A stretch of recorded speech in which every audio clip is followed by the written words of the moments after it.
me crié con mi madre.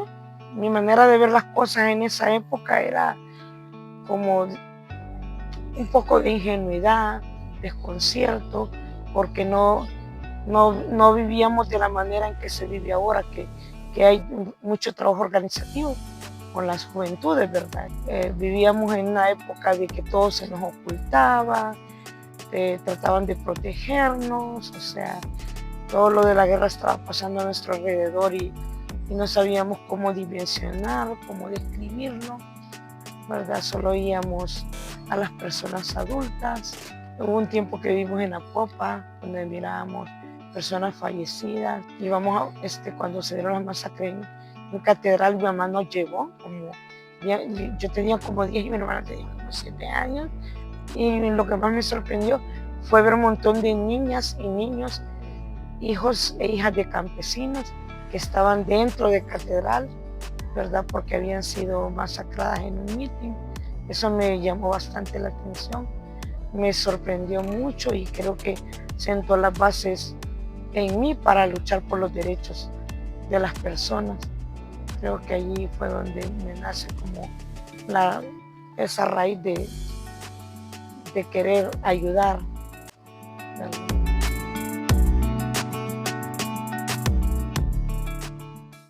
Yo creo que las mujeres de mi familia ya eran feministas sin tener ninguna teoría.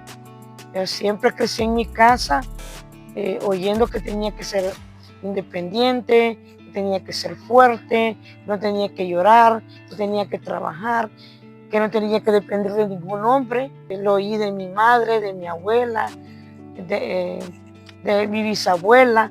Entonces, y fueron mujeres como muy independientes, eran comerciantes, manejaban su propio dinero, nos enseñaron a ser así también a nosotras, ¿verdad? A mi hermanita y a mí, y a mis tías también.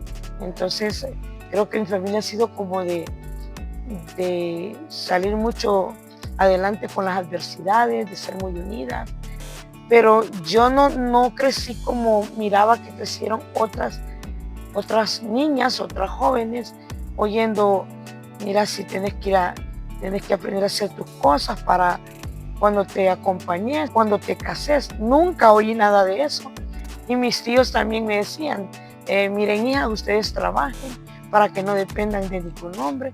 Entonces creo que tuve esa suerte en mi familia. No es que yo ya el movimiento feminista me inspirara a algo, no, ya había como una previa formación sin teoría por parte de las mujeres de mi familia.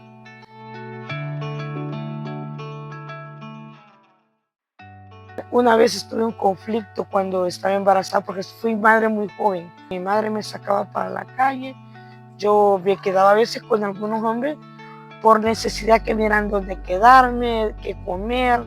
Y entonces yo era una niña de 13 años, no tenía un apoyo moral.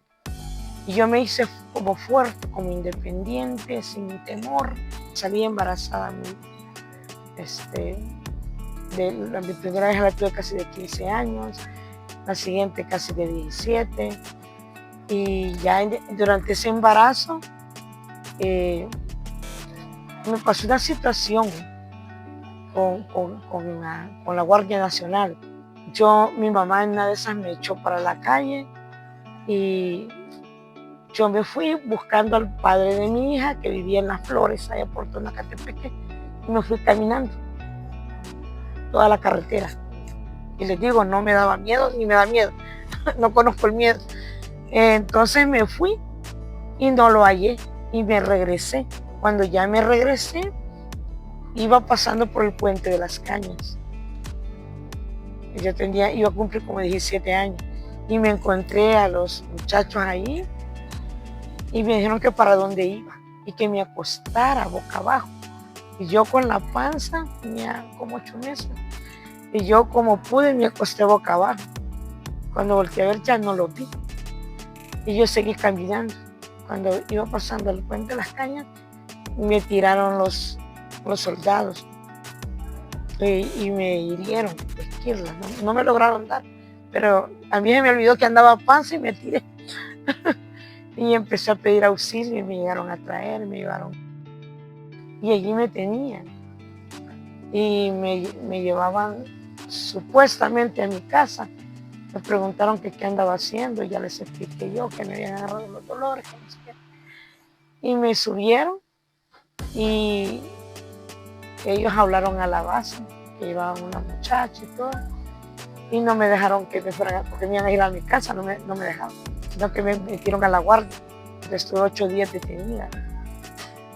Me vendaban, me amarraban los brazos así para atrás y me daban como unas pastillas como moradas. Y cuando me soltaban, porque me interrogaban a cada rato y cada cierto tiempo durante el día, me sacaban, me volvían a sacar y así. Eso fue en el 88. Habían hecho como unos cuartitos, me llevaban allí, yo miraba que les daban unos polvos y se los echaban a los que estaban detenidos. Me imagino yo que era para que hablaran o algo, pero era una manera como de tortura, más psicológica. Entonces a mí me daban unas pastillas moradas. Una de esas yo me cansé, ya no aguantaba. Fueron donde mi mamá, porque fueron unos investigadores, y le dijeron que ahí me dejaran. Ahí déjenla de buscar al marido, viene, hay que se esté. Mi mamá actuó como irresponsablemente, pienso yo ahora, ¿verdad? Como los papás de antes eran más estrictos. Cuando vio que de verdad se dieron 8 días y yo no salía, ella misma fue a la Cruz Roja Internacional, que yo salí como enloquecida. Porque se hicieron varios procesos para poder sacar, pero no me querían dar. Yo ya estaba cansada, o sea, de verdad que ese sistema que ellos utilizaban era como agotador psicológicamente, porque me preguntaban lo mismo. Me sacaban 5 o 6 veces al día como para vencerme y me decían de dónde venía, cuál era su misión, y solo me habían hallado un carnet de minoridad y 30 centavos. Le dije, yo ya le dije, le grité, ya le dije, y lo que sé, yo no soy nada, ¿cómo que puedo ser embarazada? Pero yo no lloraba ni nada, sino que por mi carácter. Me dijo, usted cállese, ¿cómo va a crecer? Hay muchas mujeres que andan combatiendo con niños ahí en la espalda. ¿Por qué le vamos a creer a usted? Ya harta, le dije yo, de que ya me tenía cansada, que ya no les iba a decir nada, que creyeran lo que quisieran y que ya me tenían harta. Y solo alcancé a oír que me pegaron en la cara, sentí el golpe en la cara fuerte, era una mano de hombre, porque además que me vendaban. Y me decía, ¿por qué le habla así al sargento? Hasta que ya la Cruz Roja logró que me excarcelaran. Pero un día nos llevaron a ver que también habían delincuentes comunes. Había sí era sótano, pero era como subterráneo, enterrada.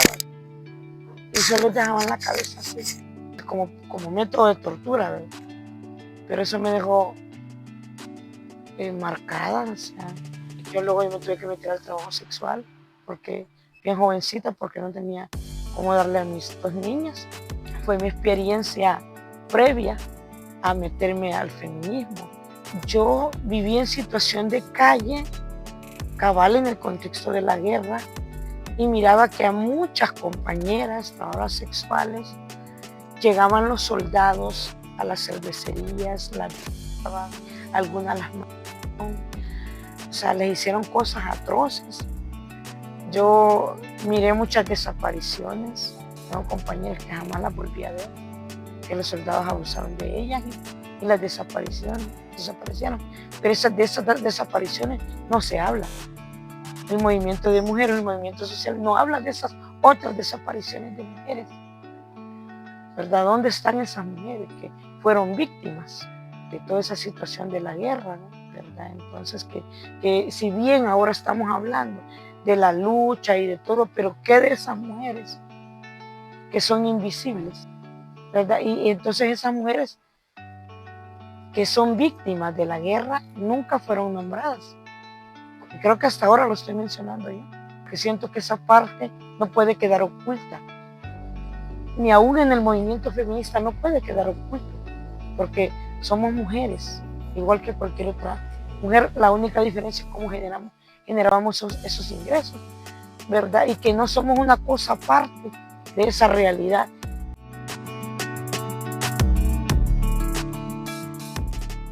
Al movimiento feminista yo me metí de lleno como por el 96. Estaba viviendo siempre en una situación bien terrible por todo eso que les cuento.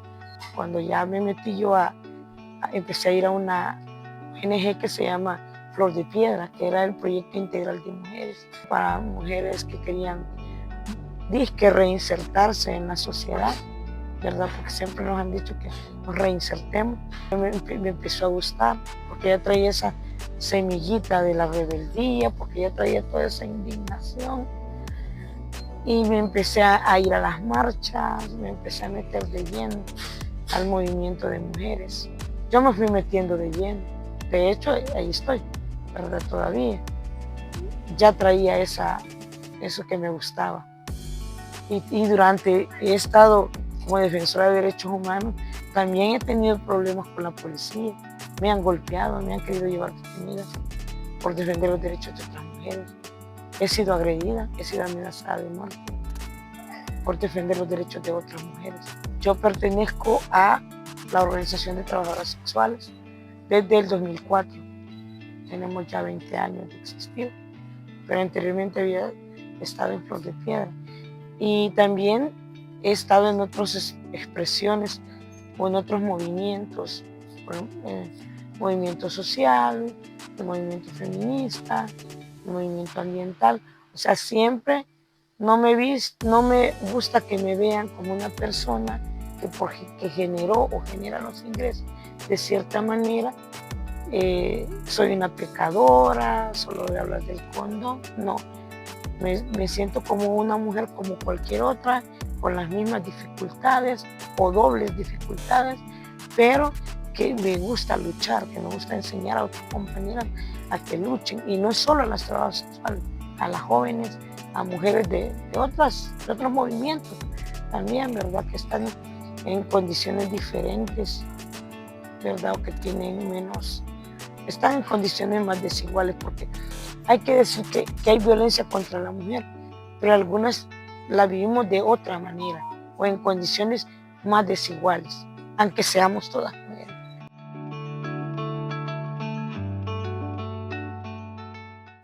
Yo veo el feminismo como la capacidad de decidir, de ser autónomas, de hablar, de tener argumentos para defender lo que creemos. Para mí eso es el feminismo, el que yo quiero compartir con mi familia, con las mujeres de mi familia y con otras compañeras. Pero también debemos de construir nuestros propios conceptos. Es decisión, porque estar en el feminismo también es sufrir,